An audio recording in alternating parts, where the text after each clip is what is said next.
Yes, Niger Delta is the goose that lays the golden egg. But don't kill the goose. Otherwise, you miss the golden egg permanently. And you'll be in ruins. I got your signal. And I got your concern, particularly concerning Rivers State.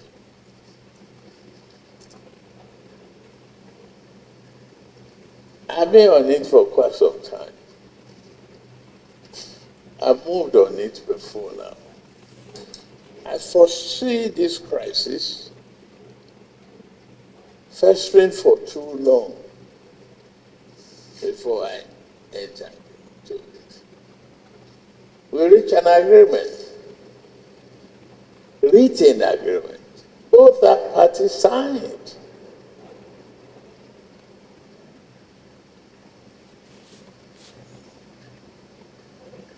Some leaders thought the governor of Rivers State was wrong to have signed, but they didn't implement. Where do we find ourselves today? So this is a nation of rule of law.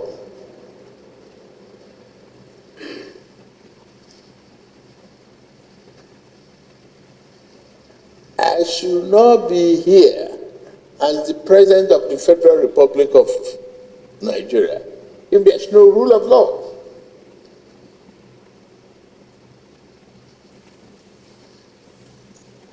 I have total confidence in our judiciary. Expectations. Human beings can make errors.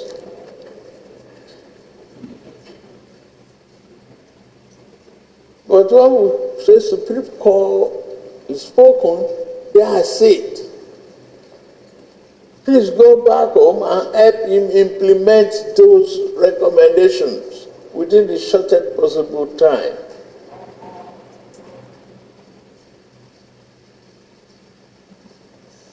I put the ball back in your court. Yes. Him was privately, openly, and have intervened, counseled the governor. Only yesterday I told him again.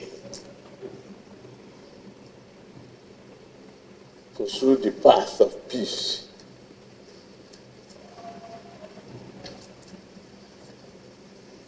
And stood to conquer and not become Persian. Welcome to my channel, where we discuss everything and all things politics, economy, and development in Nigeria and around the world.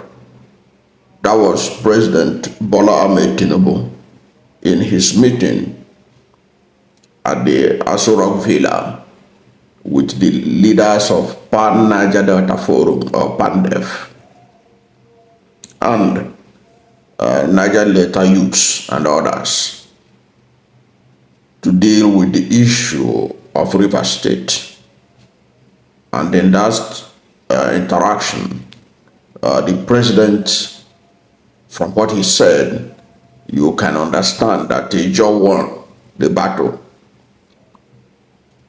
to the battle that was imposed on them literally to impeach one of their own from being the governor of River State.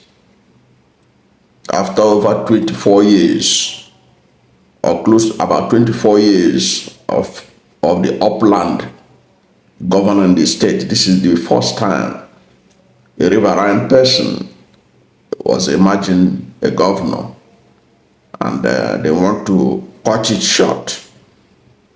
And the people of Ijaw spoke in one voice, and that was why you can see the president say, I got your signal. He got the signal, he got the message that Ijaw will not tolerate it, that Ijaw will not take it. And the president said that he got their signal and he acted. Kudos to the president for listening to Ijaw and not pandering to the minister of the Federal Capital Territory, Abuja, or pandering to the pro-Nyesom Wike lawmakers, or pandering to other impeachment mongers like the All Progressive Congress in River State. All these people that were issuing ultimatum right, left, and center to Simi Fubara. The president, from that speech, you see that the president was see that the best option for him is to back peace, is to back Governor Simi Fubara.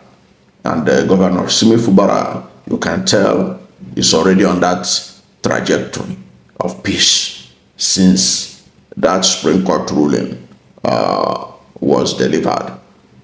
He has shown that he is for peace. It is the other side that had been prevaricating, trying to show that they won a war. Therefore, they have to determine the peace, how it's going to look like. But the president intervened and literally threw them under the bus, especially those who impeachment mongers. He threw them under the bus, and that was.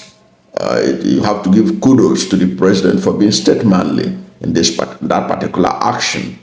But there were other things he said there that we may also look into, which also expose his bias. Okay, but you may not totally blame him based on the information he was getting from the Minister of FCT. Okay, so it was a win-win for Ijaw, for Niger Delta, and for Nigeria, because the last thing this country will need is impeachment of Fubara and creating crisis in River State and Niger Delta.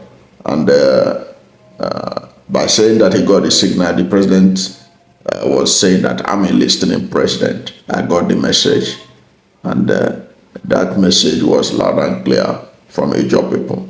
Then the president also acknowledged that the Niger Delta is the goose that lay the golden egg, and reminding them to maintain peace so that you don't kill if you kill the goose, then the golden egg will not be there. Of course, that was a call for peace in Niger Delta, and what will bring peace is for people like all those pro-Nyesom Wike lawmakers, Nyesom Wike himself and others, to show peace, to show that show rapprochement. There should be rapprochement starting from the Nyesom Wike camp, because already Simi Fubara has extended the olive branch to the other side. They are the ones that have been flexing muscle, issuing orders, ultimatum here and there. Of course, the president talked about his previous intervention in this River State crisis. He said that he brokered an agreement, the two parties signed it, the other people said that the governor should not have signed it and all that. But the truth of the matter remains that the governor implemented most of the things that was in that agreement. The governor, Simi Fubara, even when Dele Momodu was speaking at the podcast, Honest Bunch, the other day, he acknowledged that Fubara was the one that fulfilled most of the things that was written in that agreement that Nyesom Wike did not. That was, I'm talking about Dele Momodu, who was he's a veteran journalist. He was one of the presidential candidates of the PDP, and he is somebody who is also claimed to be a friend of Nyesom Wike.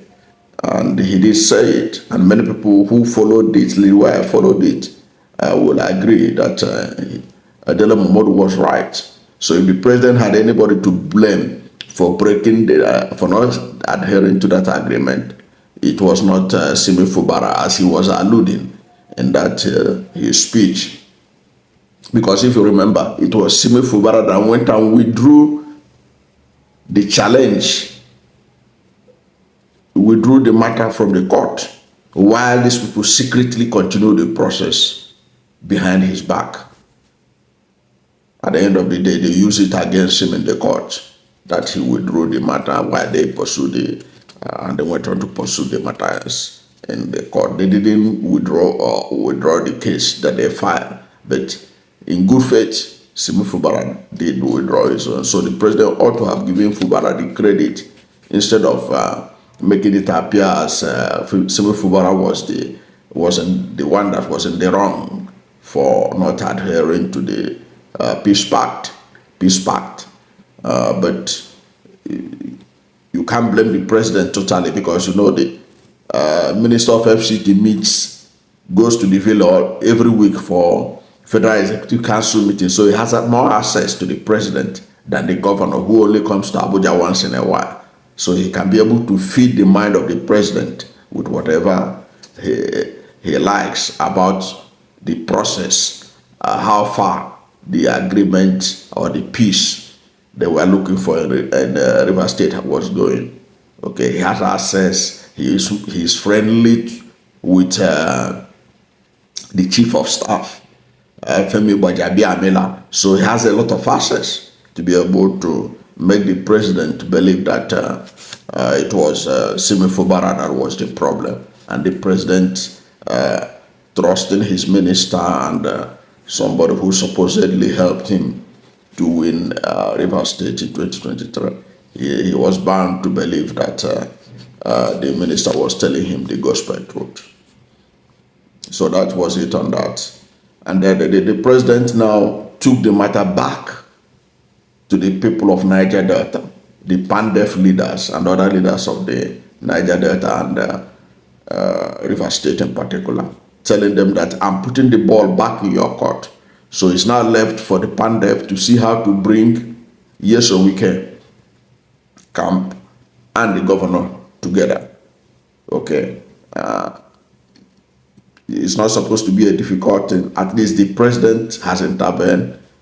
If Nyesom Wike camp and the pro-Nyesom Wike lawmakers, they are still proving tough and the crisis continue, they can, if they invite them again, they can now tell them that we invited Nyesom Wike, we invited the governor, they didn't agree, they didn't meet and all that. But I trust that given the challenge ahead, given what they have passed through now, about the withholding of the allocation of River State and all that, and all kinds of problems that this crisis had created, I think the leaders of PANDEF they have tried to be neutral, at least on the face of it, they will be able to bring them to the table and allow peace to reign, so that Simi Fubara will continue the administration that he was given mandate to superintend over by the people of River State. And of course, he said, the president said that they should go and help the governor. I like the tone of that. They should go and help the governor to implement the Supreme Court ruling to the letter. And of course, the governor himself, if you remember, when he addressed the people of River State on Sunday, a few days after that Friday ruling, that the Supreme Court has restored the pro-Nyesom Wike lawmaker that defected from PDP to APC and all that. He addressed the people of River State in a statewide broadcast, where he said that even though he had reservations about the outcome of the Supreme Court ruling, and he had not even gotten the full CTC or certified true copies of the Supreme Court judgment. He says he's going to implement it. He's going to implement it. That was why he dissolved the local government chairmen that were elected on October 5, 2024, which the Supreme Court nullified. Even the day that the president had this meeting, that was on the 11th of March, the day that the president had this meeting with Niger Delta leaders. That particular day, when Simi Fubara was commissioning a project. When he was commissioning a project in Port Harcourt, he did announce that he will implement the Supreme Court judgment to the full, to the letter, no matter what. What is important was the interest of Rivers State, but he is going to implement it. You can see what the president said. You heard what the president said. He said that go and help Fubara to implement the Supreme Court ruling. And that the president also said, I reminded him about it when he came here yesterday. Okay, because the Governor Fubara was among those that attended the breaking of fast with President Bola Tinubu. So President Bola Tinubu used that opportunity to remind him about the implementation of the Supreme Court ruling. Okay, of course, as I told you, the governor himself had started it. The president said he reminded him again on the full implementation, and the governor had said it after that judgment, and he has said it repeatedly that he will implement it, and that was why he has sent an olive branch to the other side, calling them for meeting, trying to know how to present the new budget, even seeking their audience so that they can get a befitting sitting place for them and all that. And some people were stonewalling, said that he should have, first of all, Nyesom Wike's aide issued a statement on his behalf, said that if Fubara want to have a meeting with these people, he has to pay their accumulated salary. Where will he get the money when they have gone to Abuja to block his allocation? Where will he manufacture the money to pay them? Because they went to Abuja and blocked the allocation, and the Supreme Court agreed with them and ordered the CBN and others not to release money. So how will he get the money to be able to pay them their accumulated allowances and salaries and whatever? That some people, that Nyesom Wike's aide was saying that what he ought to have done, instead of calling them for a meeting, is to pay them all their accumulated allowances and all that. Who does that? With which salary? With which money? When you have gone to Abuja to block the money. So the man had shown willingness to implement the Supreme Court ruling. If there's any problem, it has always been the stonewalling, the foot dragging had been from the other side. That's what I have seen about this. Now, I don't know what to think about the intervention of the president in the Rivers State crisis. I think that's a good intervention.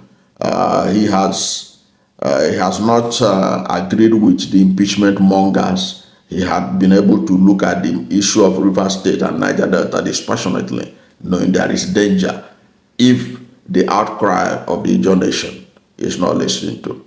And he did well by listening to them. He did well by humiliating the impeachment mongers who think that impeachment is a tea party. I don't know what to think, but whatever is your position, let's hear from you at the comment section. Who are the winners in this case? I think the Ijaw nation won. They were able to defend and protect one of their own from being chased out of office, just like that. I don't know. Whatever is your position, let's hear from you at the comment section. Thank you for watching this video. And if you are new to my channel, you have not yet subscribed to my channel, please subscribe to my channel. Hit the subscription button, hit the notification bell. When you subscribe to my channel and hit the notification bell, anytime I have a new video, you'll be among the first to know. God bless you. And please don't forget to like this video, because when you like it, Google will rank it high and recommend it for more people. Thank you, and God bless you and yours.